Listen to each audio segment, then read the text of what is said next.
And here's today's 182.5 kilometres from Mouilleron-Saint-Germain to La Roche-sur-Yon, so it's a heavily hyphenated stage. Slightly hillier than yesterday, although still only one official climb, another fourth category. The bonus seconds out on the course are with 14 kilometres to go, and the finish in La Roche is slightly uphill.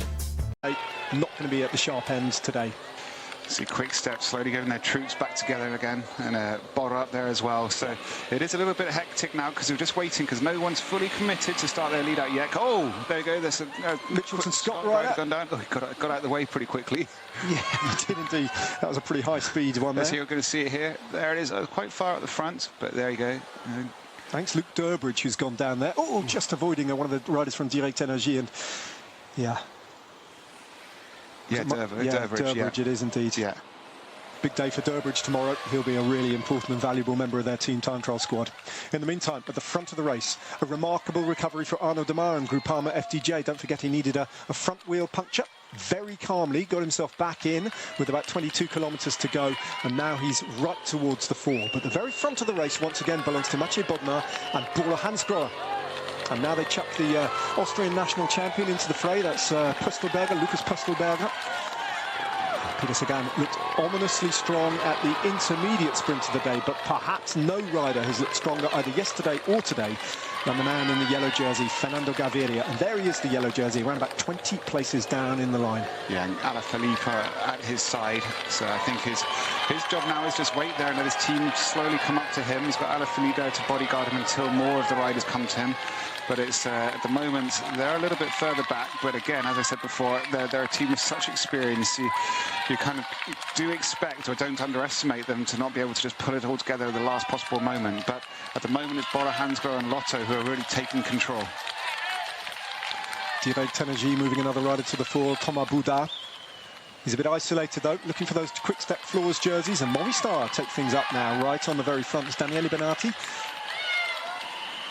And Alejandro Valverde as well, right towards the fore. No sign of Mark Cavendish at the moment. Trek Segafredo now moving into the front. They've got Jasper Steven, who's a fast finisher. So they're all thinking about these 3 kilometres to go. Now Quick Step Floors now hit the front with 1, 2, 3. Julian Alaphilippe in the yellow helmet just getting to the fore. As the polka dot jersey within the company of another bunch of riders just drop off the back as the pace at the front increases. That's of no concern then to them. That's okay. And these GC riders who are in the mix with these sprinters trains just want to get to 3K to go, and then they're safe from any time gaps that result from a mechanical or a crash. That's very important, and of course it really affected Nairo Quintana yesterday. Yeah, and you can see how all the GC teams have suddenly disappeared, and it's the sprinters teams that are taking control there. Quick Step, the Belgian champion in second place, with the FDJ, Bora Hansgrohe, Lotto group together, quite red. Some Cofidis riders this time coming up, so it's the first time we've seen Cofidis present anywhere, so this is clearly their big objective. Yeah, Christophe Laporte, their sprinter, who's riding instead of Nasser Bouhanni. He's a 2-time winner in La Roche-sur-Yon and the Tour de Vendée. He knows this run-in and this finish line better than anyone in this peloton, and he will be backing himself today to score again. 3K to go for the race. We did do a ride this morning. We do know it slightly curves around, so although it's not dangerous, it is a little bit sort of technical, and it really does deserve putting in a good lead out and should make it actually quite safe. So if you're at the front driving forward, it's going to make it quite difficult to move up. So slowly curving around from about 2Ks to 1K, then drops down quite quickly. A little bit of a descent like yesterday into 1K to go, where they turn right and have the false flat up. So it's up to Quick Step will be aware of that, and they need to drive it around that long sweeping. Alaphilippe now taking control. Not quite the same script from Quick Step as it was yesterday. In fact, they find themselves knocked off the front this time by Marcel Seberg from Lotto Soudal. He looks over his shoulder and he tries to look for where Andre Greipel is, as he has done so many times in his career. Greipel still with 2 lead-out men for Lotto Soudal down the middle.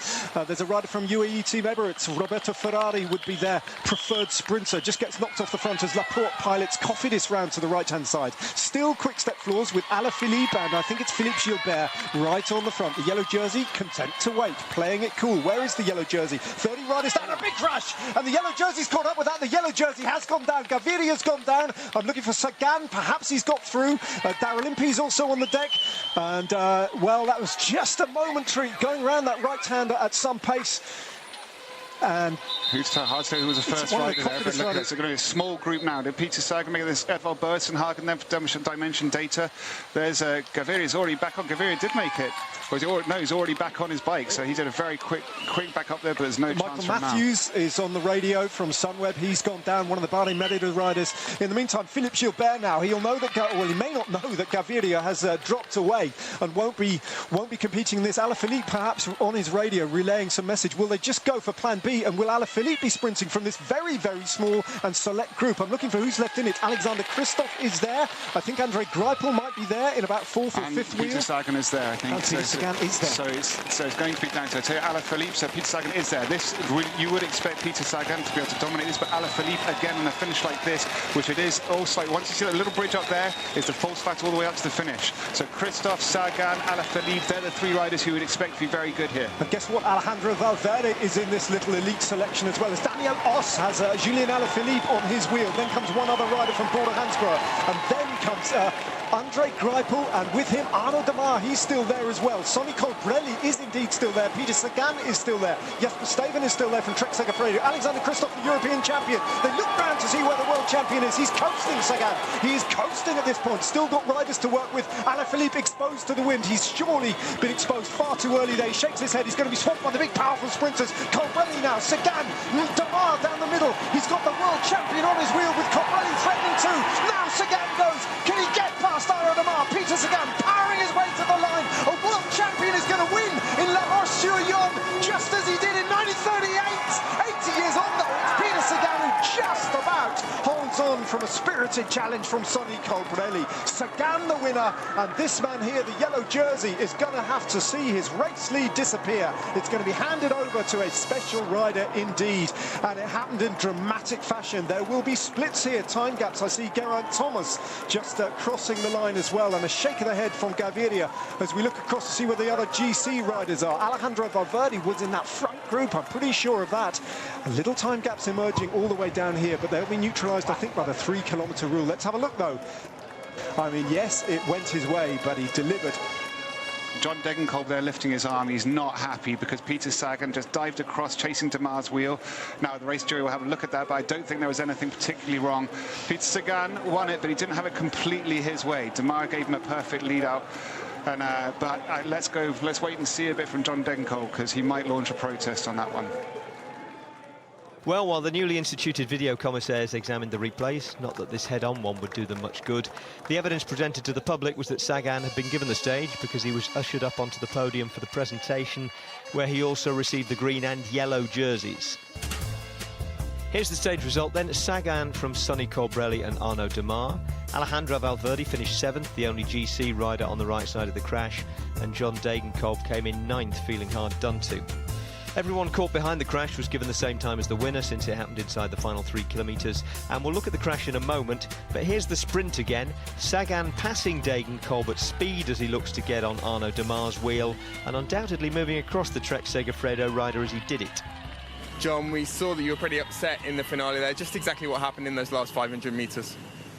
Yeah, I think it was like 200 to go, just about to launch the sprint. Demar already went, and I jumped on his wheel. On the right side of the road, and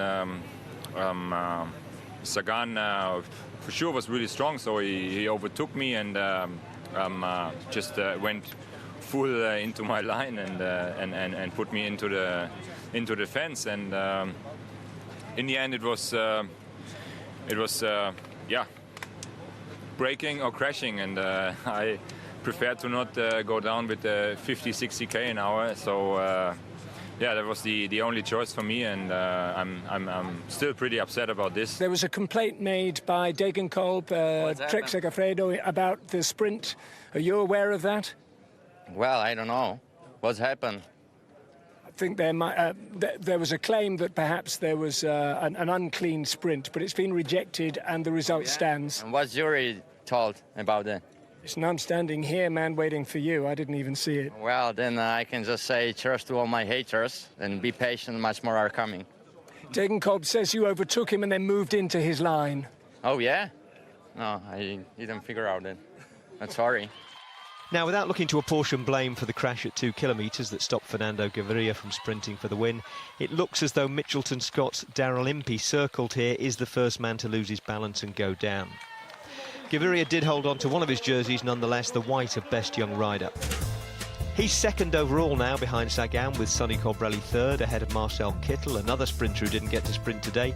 Sylvain Chavanel, Philippe Gilbert and Geraint Thomas, the men who took the bonus seconds at 14 kilometres to go, are 5th, 6th and 7th. No changes in the time gaps between the overall contenders outside the top 10. In fact, Geraint Thomas's single stolen second at the front of the main field with 14 kilometres to go was the only relative adjustment among the big names. Geraint, we saw you in the mix there for the, I'm not sure what you call them, bonus point bonus at the end. Tell us about that. Yeah, we were just in a good position up there at the front, and obviously, yeah, it was the sprint for 3, 2 and 1 second, and nobody went. Gilbert jumped, and then I was just like, oh, I might as well just go as well if nobody else is going to go, and yeah, it didn't take any real effort, and yeah, just not going to turn down a second. And you were on the right side of luck for once yesterday when Chris went down. Just how have you tried to approach the finales of the last 2 days, which have been very tricky and very chaotic?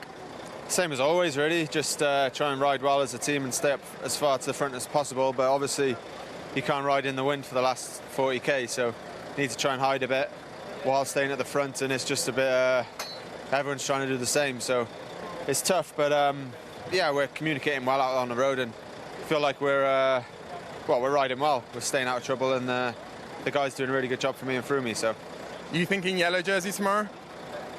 Well, I'll try and get the stage first, and then if we do end up in yellow, then that would be a really nice bonus. But main thing is go full gas for the stage win, and well, yeah, see what we can do.